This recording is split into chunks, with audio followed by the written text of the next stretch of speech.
கிறிஸ்துவுக்குள் பிரியமான சகோதர சகோதரிகளே, இயேசு கிறிஸ்துவின் நாமத்தில் உங்கள் அனைவருக்கும் என் அன்பின் வாழ்த்துக்கள். இன்றைய தினம் உங்களுக்காக கொடுக்கப்பட்ட வேத வசனம் சங்கீதம் 78:22. யாக்கோபுக்கு விரோதமாய் அக்கினி பற்றி எரிந்தது, இஸ்ரவேலுக்கு விரோதமாய் கோபம் உண்டது. தேவன் இஸ்ரவேல் புத்திரரை என் ஜனம் என்று சொந்தம் பாராட்டினார். அவர்களை எகிப்தின் அடிமைத்தனத்திலிருந்து விடுவித்தார். செழிப்புள்ள கானான் தேசத்தை அவர்களுக்கு வாக்கு பண்ணி அழைத்து சென்றார். அவர்களோ முறுமுறுத்து தேவனை பரீட்சை பார்த்து அவர் கொடுத்த கட்டளைகளுக்கு கீழ்ப்படியாமல், அவரது அதிசயங்களை நம்பாமல், தங்கள் வார்த்தைகளால் செய்கைகளால் அவரை கோபப்படுத்தினார்கள். காலேபும் யோசுவாவும் மட்டுமே கானானுக்குள் பிரவேசிக்க முடிந்தது. மற்றவர்களின் நாட்கள் விருதாவிலும் வருஷங்கள் பயங்கரத்திலும் கழிய பண்ணினார். எனவே சங்கீதக்காரன் இஸ்ரவேலரைப் போல இருதயத்தை கடினப்படுத்தி அவரை கோபப்படுத்தாதேயுங்கள் என்று எச்சரிக்கிறார். சிதேக்கியா ராஜாவின் நாட்களில் அவனும் ஆசாரியரும் ஜனங்களும் பொல்லாப்பானவைகளை செய்தார்கள்.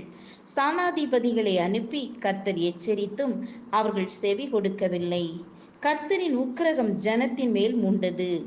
செல்வந்தன் ஒருவன் தனது தோட்டத்தில் மேய்ந்து கொண்டிருந்த ஏழை குடியானவனின் மாட்டை பிடித்து உயிரோடே கதற கதற அதன் தோலை உரித்தான். செல்வந்தனின் நிறைமாத கர்ப்பிணி மனைவி கெஞ்சியும் செவி கொடுக்கவில்லை. சில நாட்களில் அவனது மனைவிக்கு குழந்தை பிறந்தது. ஆனால் தோல் உரிக்கப்பட்ட இரத்தம் கசியும் குழந்தையாக இருந்தது. செல்வந்தனின் மனைவி கணவனை பார்த்து, தேவ கோபாக்கினைக்கு ஆளாகி விட்டீர்களே என்று கதறினாள்.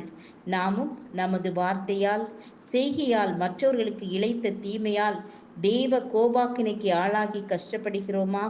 நம் வாழ்வில் அடுக்கடுக்காக சந்திக்கும் பிரச்சனைகள், சந்ததி சந்ததியாக நிகழும் நிகழ்வுகள் தேவ கோபாக்கினையால் வந்தவையா என்று ஆராய்ந்து பார்த்து நம்மை தாழ்த்தி தேவன் நமக்கு இறங்கும்படி மன்றாடுவோம்.